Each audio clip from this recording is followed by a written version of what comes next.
Tottenham played some of the best football they've managed all season, pressing sharply, scoring twice, and finally looking like a team with a tactical identity worth believing in.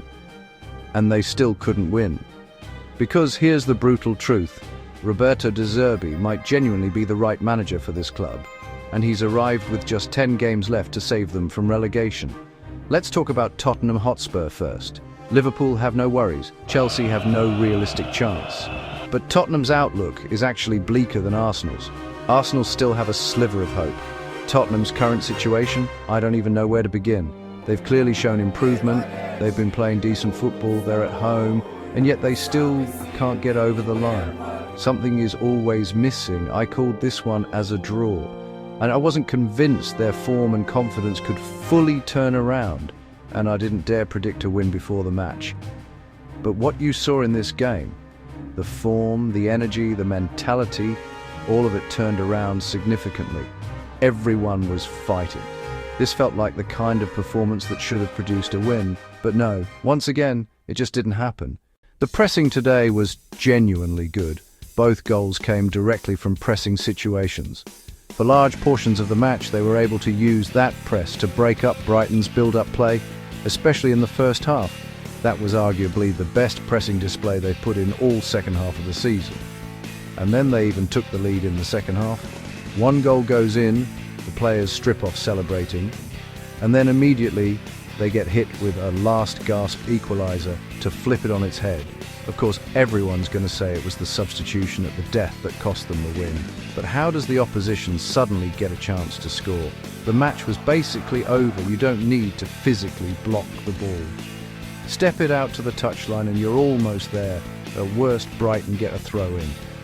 That's infinitely better than gifting a tap-in inside the penalty box from a botched clearance. That right there is what cost them today. Failing to clear, switching from defence to attack prematurely, getting caught between modes. You deserve exactly what you got. That's where the overthinking crept in. But put that anomaly aside, Tottenham genuinely played well. They clearly understand by now that you have to play fast to create chances. They simply don't have the ability to patiently pick apart a massed defence. And Brighton's organisation away from home absolutely hates a high press across the full 90 minutes. Go back and look at the Old Trafford match from the first half of the season and you'll see exactly what I mean. Both goals came from the same template. Spot the moment, press the opponent, win possession, finish. Clean and simple. Credit to the manager too. He deliberately set up an attack-minded but balanced lineup so the team could execute that heavy metal press with equilibrium. And the thinking behind using Xavi Simons as a semi-focal connector, linking play, driving counter-attacks, was actually clearer in its logic than either of the two previous managers. The players finally found a tactical framework worth fighting for, and Simons finally played to his level. Possibly his best performance of the entire season. His assist to open the scoring was extremely sharp. He turns at the top of the box and rolls the ball into the path of a teammate's run, reading exactly which channel they were going to enter. Calm in a tight space, genuine creativity. Compare that to him 2 years ago at the Euros with the Netherlands. He wasn't anywhere near that composed. He's come a long way. Then in the second half he scores from distance. Right on target, shirt comes off. So Tottenham not winning today comes down to bad luck and their own mistake. The football itself was good. The really unfortunate part was the goal they conceded. A worldie, a stunning strike, right on the stroke of half-time, an incredibly tight angle, top corner.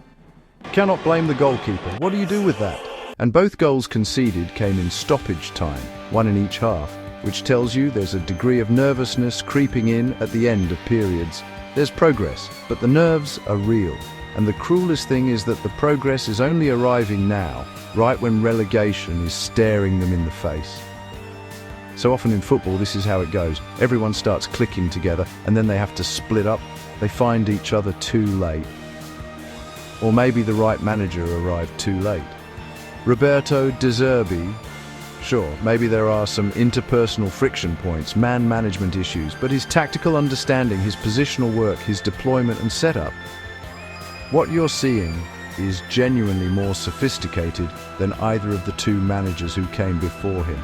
Thomas Frank, very direct, gets the ball forward. No particular depth of logic behind it. Igor Tudor, same. Simple tactics, you can see right through them. But De Zerbi, in this impossibly short window of time, at a point when the squad is genuinely exhausted, he's not content to just keep things simple. He's adding layers.